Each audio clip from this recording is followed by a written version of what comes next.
안녕하세요. 자, 이번 강의를 맡은 선영학입니다. 자, 강의를 시작하겠습니다. 자, ESG 경영. 자, 이 시간에는 ESG 경영에 있어서 주제 대응. 물론 이제 ESG 경영은 전통적인 경영과 달리 많은 주제가 있는데 그에 합당한 대응을 어떻게 할 것이냐. 규제 대응이 잘 된다면 바로 지속 가능한 성장 기반이 마련되겠죠. 자, 그래서 그 내용을 가지고 살펴보겠습니다. 자, ESG 경영의 개요, 필요성. 이제 앞서 봤던 그런 내용을 반복되는 것인데, 자, ESG, 환경, 사회, 지배구조. 잘 아시죠? 왜 ESG 경영이 필요하냐? 해서 자꾸 이야기했습니다만은 ESG 경영은 오늘날 선택이 아닌 필수다. 라고 인식해야 되고, 그래서 규제 환경 대응, 특히 이제 우리 규제 대응에 대한 내용을 공부해 보겠습니다. 강화되는 국내외 ESG 관련 규제 선제적으로 대응하자, 미리 하자. 투자 매력도 증가, 고객 선호도 변화, 미래 경쟁력 확보, 이런 것들이 바로 선택이 아닌 필수로서 할 수 있는 그런 전략이다. 라고 말하고. 자, 우리가 규제 대응이라는 것이, 대응이라는 내용을 지금 보겠는데, 규제 대응이라는 건 어떤 규제? 국내외입니다. 특히 글로벌 쪽에. 자, 그래서 ESG 관련 규제 환경이 바뀌고 있다는 거. 그게 바로 이제 과거에는 국내에서의 어떤 규제만 대응하면 됐어요. 근데 지금 그렇지 않아요. 지금은 지구촌화되고 전 세계가 하나입니다. 글로벌화 이렇게 말하죠. 그러다 보니까 이 글로벌 사회에서 한국은 어떻게 해야 될 것이냐. 특히 글로벌 ESG 규제의 내용을 보면 이렇습니다. 규제 범위가 확대됐다. 말 그대로 글로벌화 됐고 거기에 특히 어떤 한 가지 파트뿐만 아니라 모든 부분에 범위가 확대됐다는 것. 환경오염 방지에서 기후변화, 인권, 공급망, 지배구조 굉장히 넓었죠. 단순히 환경오염 방지 이게 이 규제에 그친 거 아니에요. 그러면 환경오염 방지만 대응하면 됐었습니다. 그런데 지금은 기후변화, 인권 문제, 공급망이라는 것은 여러 가지 업체들하고의 어떤 조인, 지금은 뭐 다국적 기업도 많잖아요. 그런 맥락에서 또 지배구조, 또 규제 강도가 심화됐다. 그러니까 아주 미세한 부분에서만 규제했다 그러면 지금은 점점 깊어집니다. 벌금, 과징금 이런 수위가 굉장히 높아진 것이고. 그러니까 과거에는 이거 좀 어기면은 간단한 벌금 내면 되겠지. 지금 아니에요. 그런 부분이. 경영 책임자 직접 책임 증가. 특히 여러분들 중대재해법도 마찬가지잖아요. 그리고 과거에는 자발적으로 해결했는데 지금은 의무화 시켰습니다. 자발적이라는 것은 하지 않아도 그닥 크게 제재를 받지 않습니다. 근데 의무적이라는 것은 굉장히 제재가 심하다는 얘기죠. 권고사항에서 법적 구속력을 갖는 의무규정. 국제공조, 국가 간 공조, ESG 정보 공개 기준이 표준화됐다. 국제적인 기준으로. 공급망 책임 확대. 그것은 바로 자사, 원청기업뿐만 아니라 협력업체, 하청기업, 전부에게까지 다 전가를 해야 된다. 다 책임져야 된다. 그래서 이렇게 구체적으로 한국의 주요 ESG 규제 동향이라고 해서 글로벌하고 연계합니다. 환경 보세요. 탄소 중립. K를 붙여서 한국형 배출권 거래제. 또 감축 목표로. 또 EU 탄소 국경 조정 제도. 봤죠? EU에서 말하는 탄소세. 철강, 알루미늄 등 수출 기업에 영향을 주고 한국도 이런 부분에 저촉된다. 순환 경제사회 전반 촉진법, 친환경 설계 의무화, 자원순환. E는 이렇게 되고 E 규제입니다. 환경. 사회 규제 S. 중대재해처벌법. 이것도 우리나라가 2022년에 입법을 했죠. 그리고 2024년에는 더욱 강화시켰습니다. 경영 책임자의 안전보건 의무 직접 부과. 그다음에 공급망 인권 환경 실사법. EU, CSTDD. EU가 정해놓은 공급망 실사 지침입니다. 국내 법제화 검토, 개인정보보호 강화법. 그죠? 자, 이것은 이제 국내 강화로 간 것이고, ESG. 지배구조 및 공시규제. 이건 표준화라는 말을 씁니다. ESG 공개, 정보공개 의무화 단계적 확대, ISSB. 이 기준은 국제 지속 가능성 기준 위원회입니다. ISSB가 여기에서 정하는 기준을 국내에 도입한다. 그럼 훨씬 커질 수밖에 없죠. 범위가 확대되지. 기업 지배 구조 보고서 동시 의무 확대, 이사의 구성, 투명성, 여성 이사 8단계 봤죠? 2조 이상. 자3의 2조 이상은 반드시 여성 이사를 등재해야 된다. 이런 얘기입니다. 그래서 이렇게 이제 규제 환경이 점점 질화돼서 바뀌고 있다라는 맥락. 그렇다면 한국의 주요 ESG 규제 동향은 어떤가? 즉 우리가 ESG 규제에 대응을 해야 되기 때문에 환경 한국형 대출권 거래제, 소위 말하는 KETS. 이것도 이제 실제 이렇게 감축 목표를 정하고 유상 할당제를 확대했습니다. EU 탄소 국경 조정 제도. 이것도 도입합니다. 그러니까 이걸 한국 기업에 적용하게 되면은 철강이나 알루미늄 등 수출 기업은 당연히 이 CBA에 EU가 정하는 탄소세 여기 저축되니까 거기에 맞는 대응. 순환 경제사회 전환 촉진법, 친환경 설계 의무화 폐기물 감면, 대기, 수질, 화학물질 관리 필요하죠? 근데 이것은 환경 이해에 대한 규제, 이런 규제가 있다는 것은 결국 거기에 그걸 맞춰서 대응을 해야 되겠다라는 것이고, 사회규제 보세요. 중대재해처벌법, 저 말했잖아요. 2022년에 입법, 2024년에 강화, 경영 책임자 안전보건 의무 직접 부과한다. 세졌습니다. 공급망 인권 환경 실사법, 이에 맞는 그런 내용. 역시 이제 국내 법제화도 필요하고 진행 중인데, 개인정보보호법 강화. 지금 개인정보보호법은 굉장히 일찍 입법됐고 점점 강화되죠. 데이터 보호 위반시 과징금, 노동 관련 법규 준수, 직장 내 괴롭힘, 갑질, 남녀 고용탕 등 이런 사회. 다음에 ESG, G입니다. 지배구조 및 공시. ESG 정보 공개 의무화, 단계적 확대, 또 국제 기준, ISSB 기준에 맞는 그런 기준을 국내로 도입합니다. 기업 지배 구조 보고서랄지, 특히 이사의 구성, 여성 이사 8단계, 자본 2조 이상, 내부 회계 관리 KSOX, 이런 내부 회계 관리 제도도 도입해서. 이게 결국은 이렇게 한국에서 ESG 규제가 지금 현재 이런 방향으로 가고 있다라고 말합니다.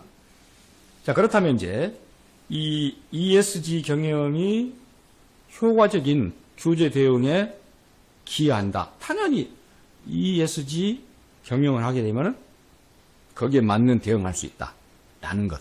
볼까요? 자, ESG 경영이 효과적인 규제 대응에 기여하는 방식, 5가지 방식이 있습니다. 어떻게 대응할 것이냐, 또 이 규제 대응이 어떤 방식으로 기여할 것이냐. 첫째, 선제적 리스크 식별. 미리 사전에, 대부분 전통적인 리스크라는 것은 사후에 어떤 일이 발생했을 때 합니다. 근데 이건 선제적으로 할거예요. 잠재적 규제 리스크를 사전에 식별하고 평가하는 체제 필요하죠. 또 규제 준수 시스템, 국제 표준 및 인증 시스템 도입을 해서 이 도입 촉진과 내부 정책의 구축 필요합니다. 좀 5가지 주요 방식이니까. 투명한 정보 공개, ESG 성과를 이해관계자에게 투명하게 공개하여 책임성을 입증한다. 필요하죠. 그다음 미래 규제 예측, 규제 변화 방향 예측 및 유연한 적응 역량 강화. 또 이해관계 소통. 이해관계자는 익히 말했지만은 단순히 뭐 직원뿐만 아니라 회사 직원뿐만 아니라 소비자, 지역사회까지 규제 당국 등 이해 관계자와 건설적 협력 기반말. 자, 이런 것들이 지금 대단히 이제 복잡한 21세기 사회에서 ESG 경영이 이런 방식, 이렇게 하는 방식에 의해서 기여한다. 또 효과적인 규제 대응에 맞선다. 라는 얘기가 되어 있죠. 기도 효과 보세요. 규제 위반 리스크를 감소한다. 대표적이죠. 운영 효율성 향상, 규제 비용 절감, 기업 평판 강화, 평판이 올라가니까 새로운 경쟁 우위를 확보한다. 자, 이런 맥락. 자, 그렇다면 이제 효과적인 ESG 기반의 어떤 규제 대응 전략이 필요하겠죠. 자, 그래서 효과적인 ESG 기반 규제 대응 전략입니다. 이렇게 규제 대응 전략을 6가지 핵심 전략을 가지고 이런 규제에 대응하자는 것이죠. 문제니까. 자, 그래서 최고 경영층의 인식 전환 및 리더십. 이게 뭐, 톤, 온, 탑 그런 얘기를 했죠. 예, 최고 경영층의 인식 전환. 지금까지는 대부분 어떻게 했습니까? 황제 경영을 했어요. 인식 전환이 안 됐어. 이 회사는 내 거야, 내가 주인이야 라는 식 바꿔야 됩니다. 자, ESG 관련 규제를 단순한 비용이 아닌 지속 가능한 성장을 위한 필수 요소로 인식하고 적극적으로 대응하는 최고 경영층의 의지 필요하죠. 두 번째, 전사적 ESG 규제 대응 체계 구축. 전사적. 그 말은 단순히 CEO랄지 기업의 상층 경영층만 아니라 말단 직원에서부터 전체가 다 대응하자. 규제 동향 모니터링, 영향 분석, 내부 정책 반영, 교육, 이행 점검, 보고 등을 담당하는 전담 조직 또는 협의체를 운영해서 그 기업 전체, 모두 전체가 가담해야 돼. 리스크 기반 접근. 기업에 미치는 영향이 큰 핵심 규제 리스크를 식별하고 어떤 것이 중요한가? 우선순위 정해야 되겠죠. 우선순위에 따라 자원을 배분하고 효과적으로 관리하자. 지금 6가지 핵심 전략입니다. 네 번째, 기술 활용. AI, 인공지능이죠. 빅데이터 등 활용하여 규제 변경 사항을 신속하게 파악하고 규제 준수 여부를 자동 모니터링하는 보고서 작성 효율을 향상하자. 이런 기술을 충분히 오늘날 IT 기술의 이런 내용들을 접목시키자. 내부 전문가 육성 및 외부 전문.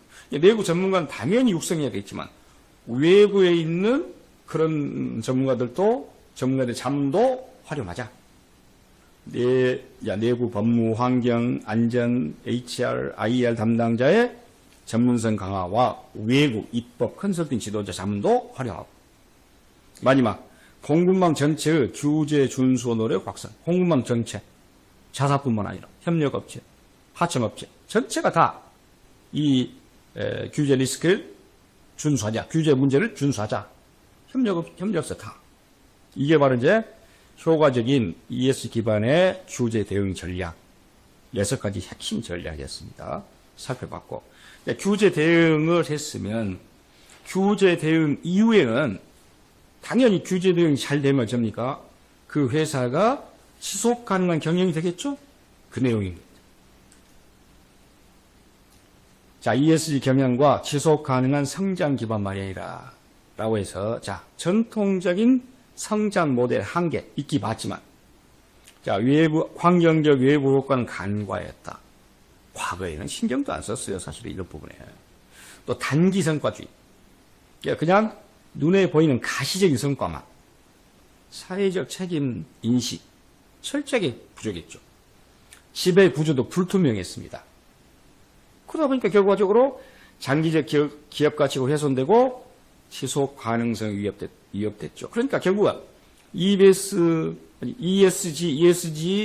경영을 하게 되면, 이런 규제 대응에도 잘하게 되면은 전통적인 이런 부분이 아니라 지속 가능한 모델이 나올 수 있다.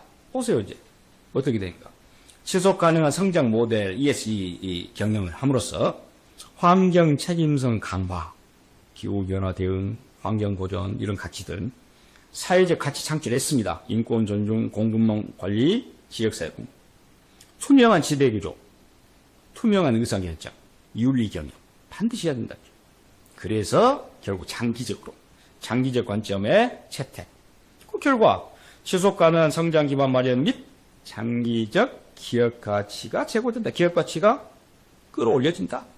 그러니까 결국 전통적인 이런 성장 모델보다는 ESG에 사는 경영이 결국은 지속가능한 성장 모델로 바뀐다.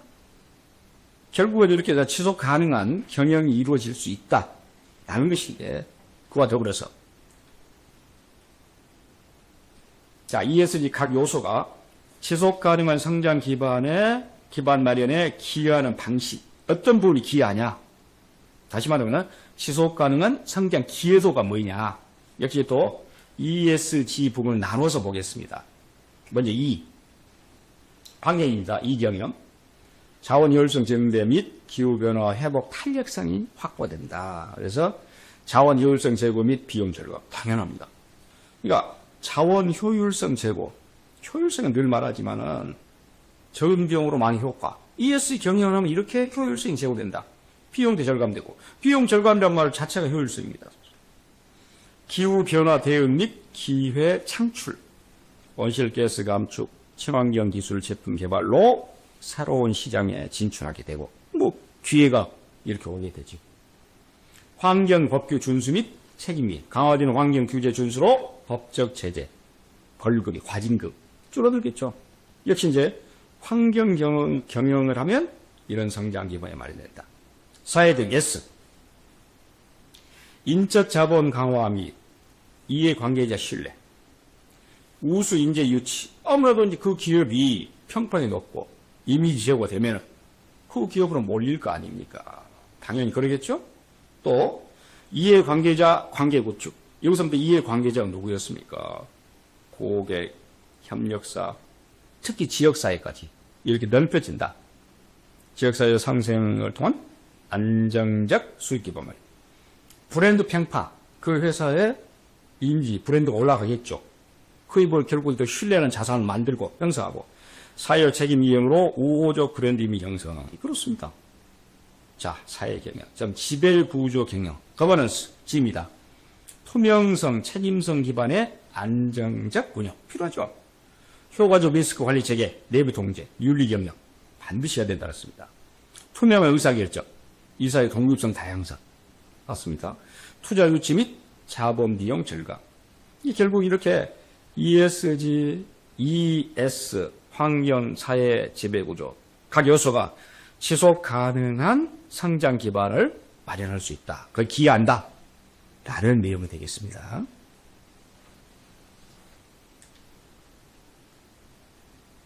자, 한국 기업의 지속 가능한 성장 기반 마련을 위한 ESG 과제입니다. 자, 한국 기업들이 안고 있는 여러 가지 숙제죠. 과제니까 숙제.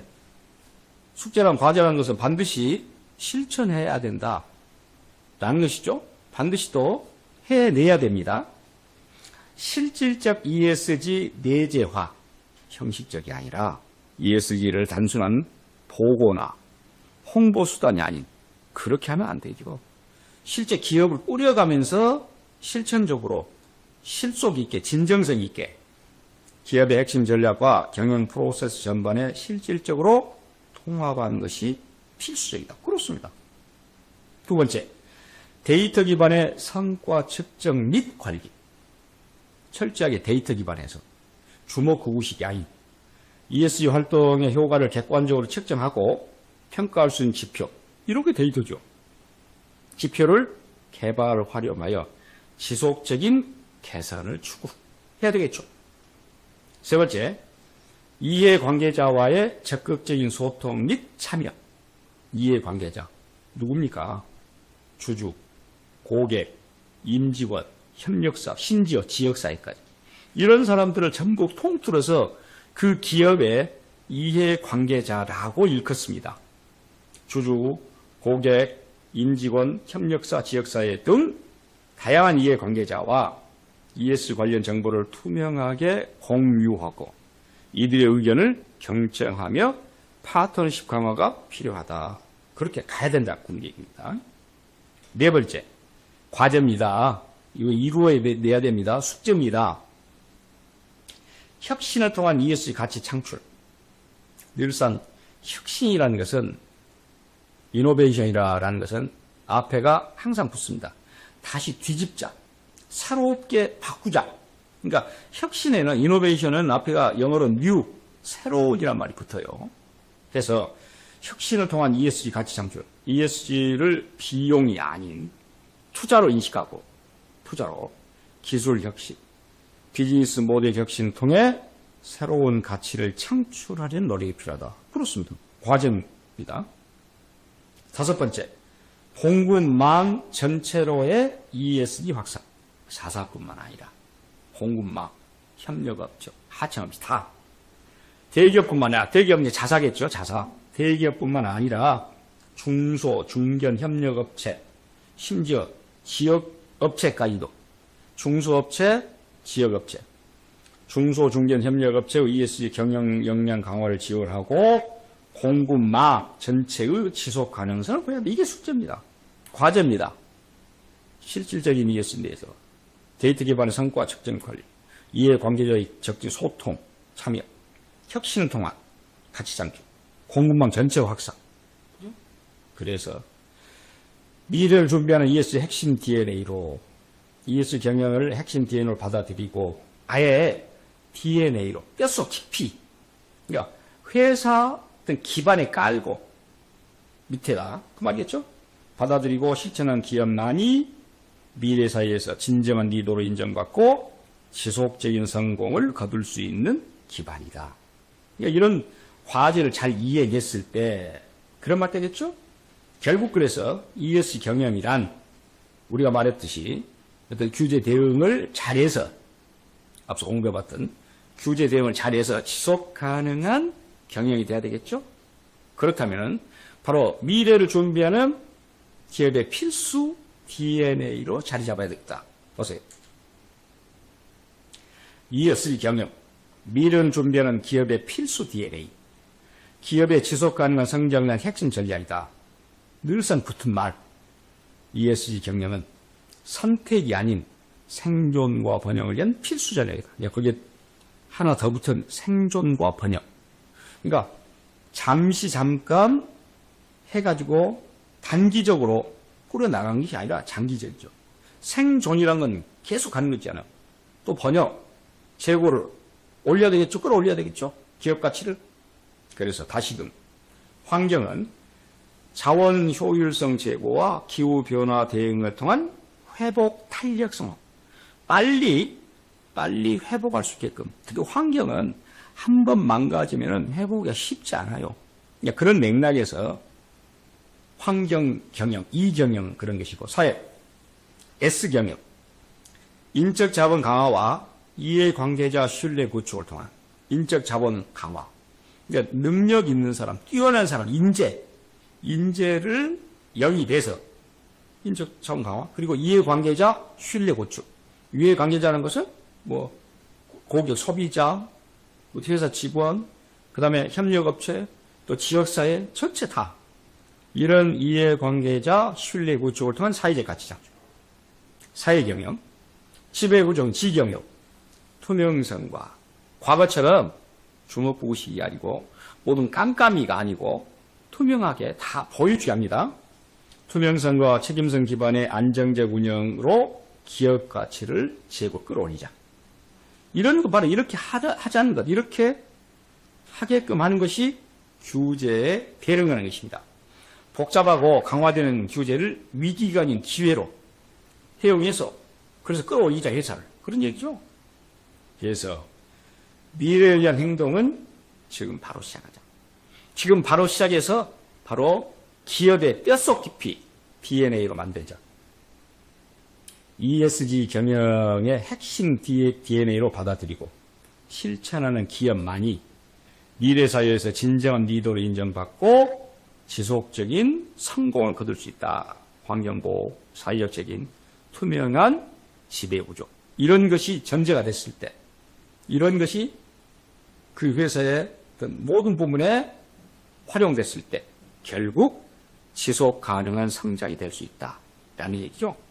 자, 그래서 지금 우리가 공부했던 내용들은 갈수록 이 주제가 넓어지고 깊어집니다.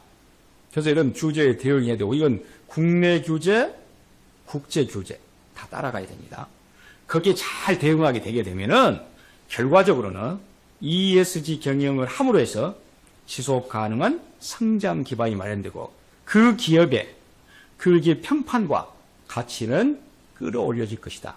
그래서 생존 번영, 끝까지 기업이 갈 수 있는 그런 것들은 구체적으로 여러분들 이제 세계적인 기업들, 또 우리나라의 유수 기업들, 그런 실례를 살펴보면, 아, ESG 경영이 이렇게 되는구나, 이렇게 해야 되겠구나 라는 것을 여실히 알 수 있습니다.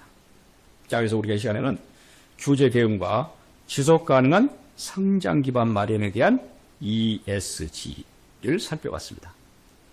감사합니다.